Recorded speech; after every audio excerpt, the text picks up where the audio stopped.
안녕하십니까. 외교부 서포터즈 모파랑이 전해드리는 외교 소식 위클리 모파 뉴스의 앵커 안효빈입니다. 시청자 여러분, 세계인의 축제인 올림픽에 대해 관심 많으시죠? 오늘 모파 뉴스에서는 특별히 2024 파리 올림픽에 대한 소식을 전해드리고자 합니다.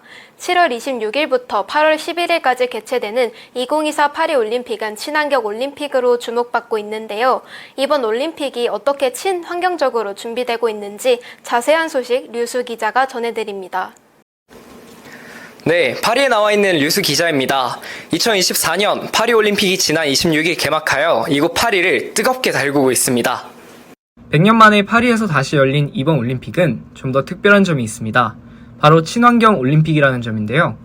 파리 올림픽이 왜 친환경적인지 하나씩 재미있게 살펴보겠습니다. 우선 공간 재활용입니다. 파리 올림픽은 시설의 95%를 기존 시설을 재활용한 것이라고 합니다. 마치 오래된 옷을 리폼해서 입는 것처럼 건물들을 리폼하고 추가로 설치한 건물들은 저탄소 건축 방법으로 만들었다고 합니다. 다음은 저탄소 수송입니다. 선수촌과 경기장을 연결하는 자전거 도로를 정비하여 자전거 사용을 유도하는 한편 지하철 등 대중교통을 최대한 활용할 예정이라고 합니다.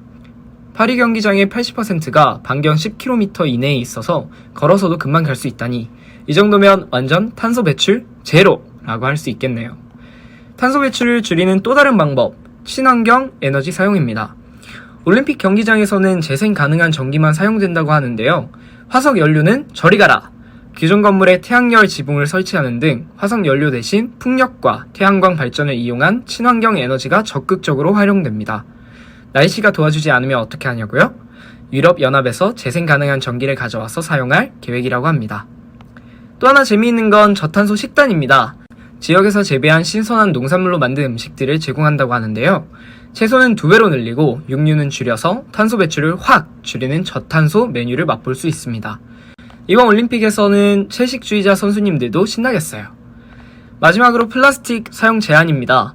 대회 기간 동안 음료수 분수대를 설치하고 컵을 반납하여 재사용할 수 있도록 해 일회용 플라스틱 사용을 확 줄일 계획입니다. 작은 변화가 큰 차이를 만든다는 사실, 파리 올림픽이 보여주고 있습니다. 이렇듯 파리 올림픽은 다양한 친환경 방안을 통해 탄소 배출을 반으로 줄이겠다는 야심찬 목표를 가지고 있습니다. 이러한 친환경 노력은 미래 세대에게 아름다운 지구를 선물하는 것과 같죠. 2024년 파리 올림픽을 시청하는 여러분도 텀블러 사용, 가까운 거리는 걸어가기 등을 통해 친환경 생활 방식을 실천해 보시면 어떨까요? 지금까지 파리에서 류수 기자였습니다. 감사합니다.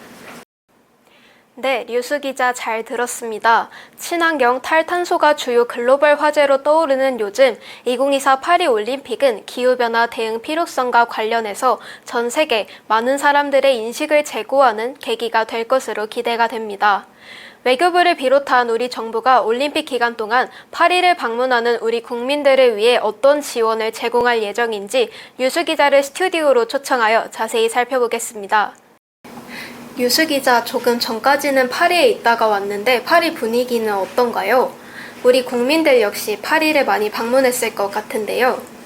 네, 그렇습니다. 이번 올림픽 경기가 열리는 곳곳에서 우리 선수들을 응원하는 한국인 관광객들을 많이 찾아볼 수 있었습니다.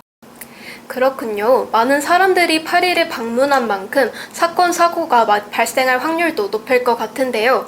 이와 관련해서 외교부를 비롯하여 우리 정부 차원에서 어떤 조치를 취하고 있을까요?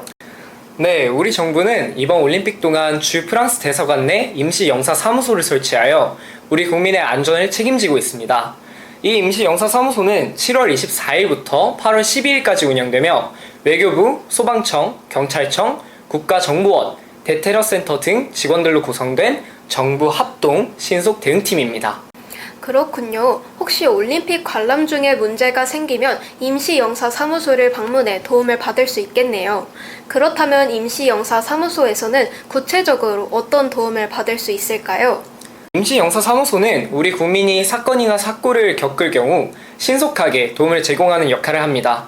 예를 들어서 여권을 잃어버리거나 소매치기를 당했을 때 신속하게 도움을 받을 수 있고, 물리적 폭력, 테러 등 사고 발생 시 도움을 요청하면 응급구호와 병원 이송, 등도 지원받을 수 있습니다. 아, 그렇군요. 우리 국민들 대상으로 사건, 사고가 일어나서는 안 되겠지만 혹시라도 위험을 걱정하시는 분이 있으시더라도 안심하고 올림픽을 즐기실 수 있을 것으로 보이네요. 네, 맞습니다. 우리 정부는 임시 영사사무소 설치를 통한 사건, 사고 대응뿐만 아니라 우리 선수들이 경기를 펼치는 주요 경기장과 관광지 인근에서 안전 여행 가이드북과 온열 질환 예방 키트를 배포하는 등 해외 안전 여행 캠페인도 같이 진행하고 있으니 현지 파리에 계신 분들은 안심하고 올림픽을 즐겨주시면 될 것 같습니다. 네, 우리 정부가 이번 파리올림픽 기간에 우리 국민의 안전을 위해서 아주 세심하게 준비했군요. 유수 기자 자세한 설명 잘 들었습니다. 네, 감사합니다. 전 세계인들의 축제 올림픽을 즐기는 것도 중요하지만 무엇보다 중요한 것은 안전이라는 생각이 듭니다. 파리에 계신 분들 그리고 파리를 방문할 예정이신 분들 모두 안전에 유의하시길 바라며 혹시라도 도움이 필요하시다면 임시 영사사무소가 있다는 점 잊지 말고 기억해 주시길 바랍니다. 지금까지 외교부 소프토스 모파랑이 전해드리는 외교 소식 위클리 모파뉴스 오늘 준비한 소식은 여기까지입니다. 시청해주셔서 감사합니다.